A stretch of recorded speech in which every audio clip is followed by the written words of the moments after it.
It's long been said that the best way to improve the quality of your video is to improve the quality of your sound. And nothing improves the quality of sound better than high-quality sound effects, and nobody knows sound effects better than our next guest, Rick Viers.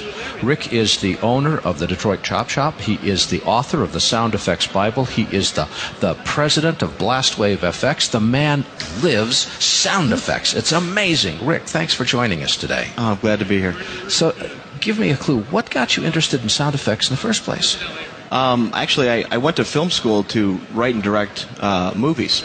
Makes sense. And getting out of film school, I was looking for work, and there was opportunity for me to do location sound. And so, long story short, I ended up doing a bunch of stuff for ESPN and MTV and a whole host of other broadcast companies and television shows and films and whatnot. And so I was still making my own films on the side. And when I would go to the post, editing and whatnot, I would try to make my movies as cool as I could, and I had a hard time finding sound effects that kind of fit what I had envisioned.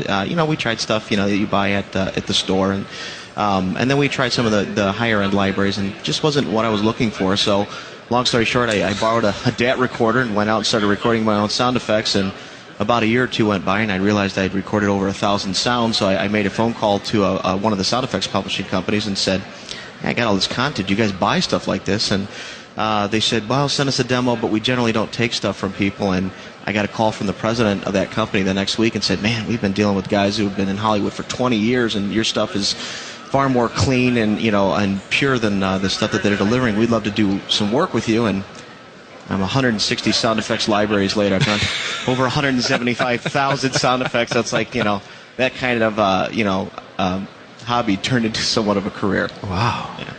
Well, why did you decide to write the Sound Effects Bible?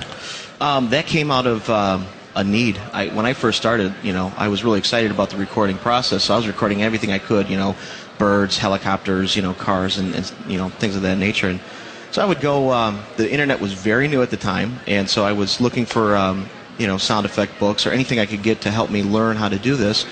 And was constantly visiting the library and bookstores, and I could not find anything. And every year I'd constantly look for new resources, and there were magazine articles and books that had mentioned sound effects, maybe a page or two here or there, but nothing in depth. And so finally, after about almost 12 years of doing that, of recording sound effects, I made a final look for a book on sound effects. Just maybe there was some tips or something I wasn't aware of. And when I realized there was nothing out there, then the light bulb came on. I said, I should probably just write the darn thing myself. I've done 175,000 sound effects. I think I've got a pretty good handle on the recording process. And so made a call to Mike Awisi Productions, who's one of the largest film publishers out there, and really great guy. And he said, yeah, we'd love to be able to publish your book. And here I am. Congratulations. Having written a book or two myself, I understand how hard that is. Lots of commas and periods. I say I hate to write, but I love having written, so it's nice to have this thing out. But why a book? I mean, sound effects and books, to me, don't seem to go together. You're very right. If I put the book up to my ear, I can't hear anything. And that, I'm so glad you're leading into this. That is why we have the soundeffectsbible.com.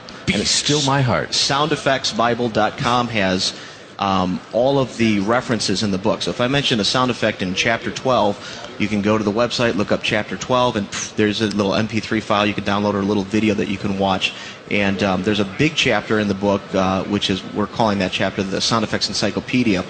And I forget the number. I think it's well over 300 sound effects that we say, okay, this is how you go about recording a werewolf. Or here's not recording, but fabricating a werewolf. And you can actually jump online and actually listen to some samples of some stuff that I've done in the past and kind of hopefully get inspired to go out and create something cool yourself. Is the point of the book to help people to create effects, or is the point of the book to help people to record effects? Both. Very, very much both. The book is written on the idea that it's very possible the person picking up the book has no idea how sound works. And I'm not going to give them a huge PhD in science of sound. So I've kept it very bite-sized. Here's the main concepts, here's what you need to know. And the book is very much linear in fashion. So it starts with, okay, this is how sound works. This is how microphones work. This is how recorders work. And each chapter builds on the information given in the previous chapter. And then finally we show you how to go out in the field and record, how to build your own Foley stage, how to set up your own recording studio, and then how to design effects that you've already recorded, how to edit, so on and so forth. One of the big questions that a lot of, especially beginning editors, have is the whole idea of levels. And I understand that levels are dependent upon what you're creating, but when you're recording sound effects, what levels do you record them at? I'm a big fan of recording as hot as possible without peaking or clipping. That said, also without introducing noise. So some things you're recording, perhaps it's night ambience and you got some insects and things happening. Obviously, you can't record very loud because then you're going to introduce microphone preamp hiss and things of that nature. So you want to get the level as hot as possible in those scenarios without introducing hiss or mic noise.